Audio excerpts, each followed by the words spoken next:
Hello guys, hello mga Shopee sellers. I'm CJ, again your accountant for today. So, I will be discussing naman ngayon yung EAFS or Electronic Audited Financial Statement. So, dito pwede tayo magpasa ng mga 2307 natin or yung mga attachments natin sa ating audited financial statement o mga financial statements or the ITR natin. Kasi yung mga companies nagpapasa yan ng mga AFS. Pero tayo kasi since hindi tayo nakakapunta ng BIR for or ng RDO natin na para magpasa ng 2307, pwede tayo magpasa ng 2307 dito sa EAFS. So, ayan, disclaimer muna, accountant is not all know basis. Sometimes we tend to forget and miss something. So, if so, please let me know in the comments. This is your guide only, not your actual filing. So, who needed to submit that 307 to AFS, yung ating online platform for passing or submitting our uh, 2307. So, yung mga may 2307 but no payment. So, yung mga 2307, may 2307 tayo, ipapasa natin dapat siya sa RDO para ipa-receive kay RDO. Kaso nga lang, dahil wala tayong payment at hindi na natin kailangan pumunta sa BIR or sa bank para mag-payment.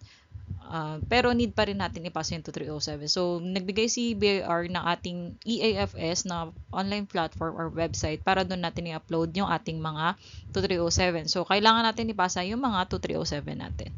So, those who made payments online and can't submit the 2307 in RDO bank. So, hindi natin na ipasa yung 2307, yung payments natin, hindi natin mapapakita yung online payment natin or yung proof of submission or proof of payment, pwede natin siyang i-upload sa ating EAFS.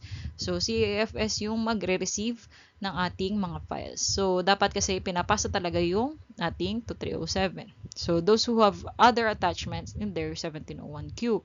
So, or yung mga ITR natin. So, ito yung mga hindi makakapunta sa RDO na may other attachment na need na ipasa sa ating BIR. So, paano siya? Pupunta ka lang dito sa ating bir.gov.ph. Tapos, pupunta ka tayo dito sa e-services. Then, titingnan mo tong EAFS. So, ano nga ba yung EAFS based dito sa ating BIR website? So, based sa BIR website, yan, Electronic Audited Financial Statement is a web-based application system that enables the taxpayer to submit the filed income tax return, audited financial statements, kung meron man kayo, and other attachment online in PDF file format. So, PDF lang ang ina-allow na ipasa ni BIR. Meron naman mga online na pwedeng ng PDF. Magko-convert ng PDF. So, ayan. Ito yung, so kung naklik nyo na yung link kanina, i-click nyo lang naman yung link dun sa sa bir.gov.ph na yun. Then, mapupunta kayo dito sa eafs.bir.gov.ph. So, pwede nyo na rin to i-type ng diretso para hindi na kayo pupunta sa bir.gov.ph. So, ano lang naman siya, eafs.bir.gov.ph. So, ayan. So, kung may password, ay may login details na kayo. So, login nyo lang. Pero kung wala, i-click nyo tong not registered. So, pagka-click nyo yan, mapupunta kayo dito sa account registration. So, kung individual tayo, for individual, ang gagamitin natin is last name, comma, first name, then middle name. Yun yung registered name natin. So, ayan, yung TIN natin, yung nasa COR, registered name natin, company email natin, RDO number, yan. Then, ito, wala na to kung individual tayo. So, ayan. So, meron din doon, authorized tax agent representative. So, try ako na i-submit yung na ito lang ang gamit natin.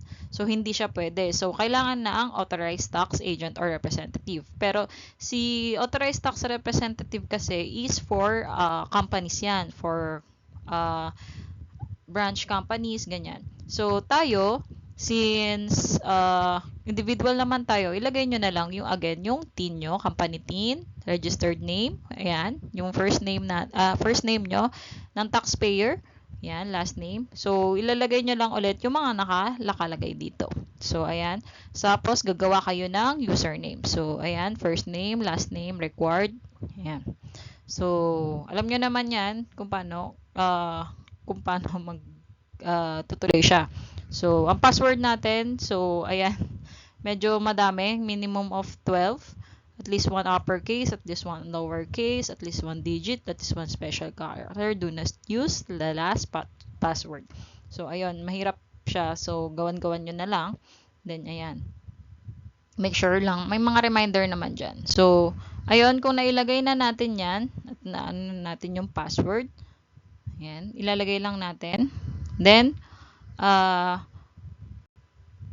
i-okay nyo lang yun. Then, i-click nyo tong accept. Yung statement of undertaking. By using the system, yan.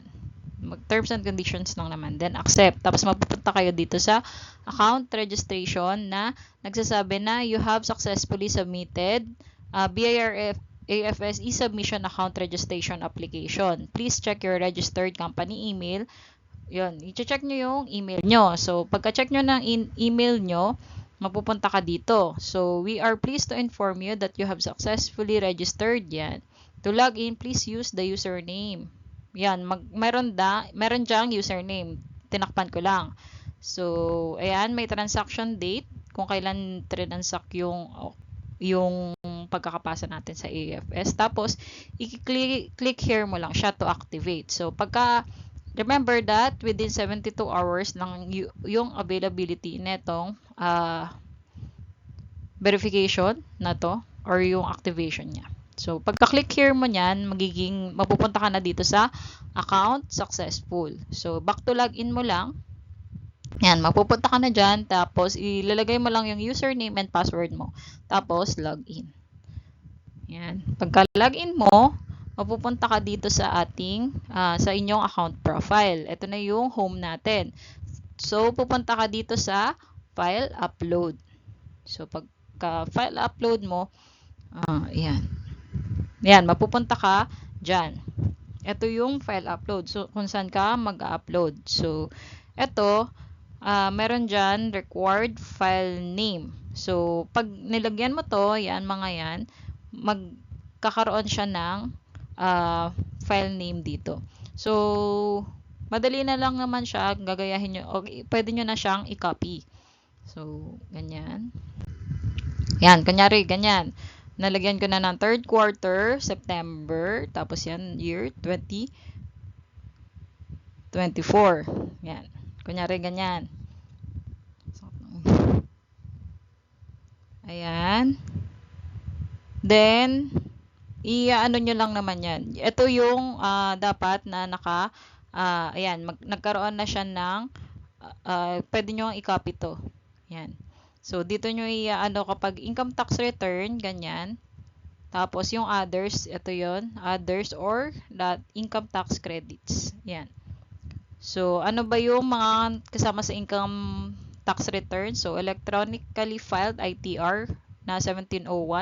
1702 is for the corporation. Yung filing reference or the email notification kapag 1701Q ka. Then, proof of payment or acknowledgement receipt kung nagbayad ka ng online. Pero kung hindi, okay lang, wala ito.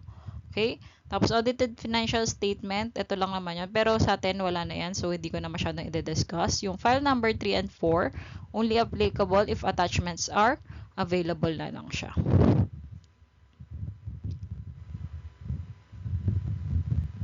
Ayan.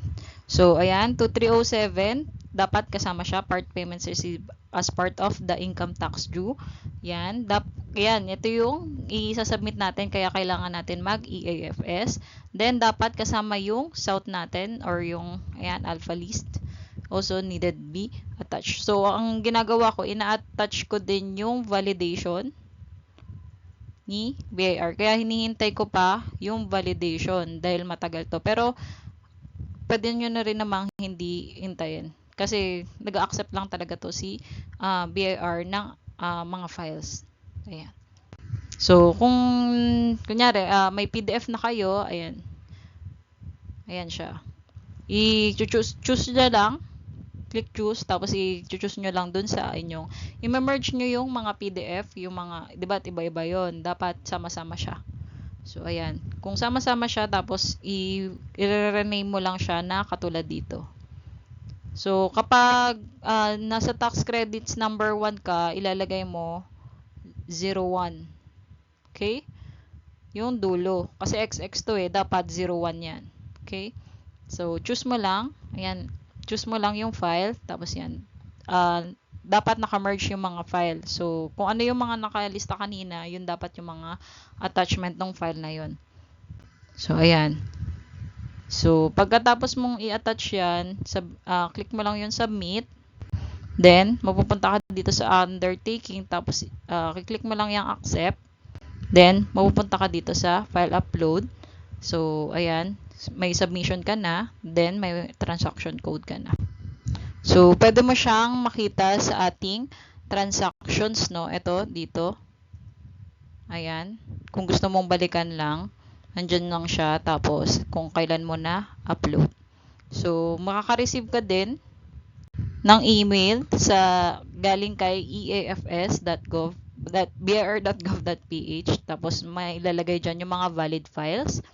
Then, kung may invalid, then yung transaction code, yung submission date, yung company or TIN natin. Yan. Yun lang naman. Yun lang, mabilis lang naman siya. I-attach mo lang naman, tapos i-merge mo lang naman yung mga files. Yun lang. So, ayun. Thank you. Kung nakatulong po sa inyo, please like, share, and subscribe. Please watch the ads kung meron man. Salamat po. Thank you. Ang YouTube channel is Alt+F Travel.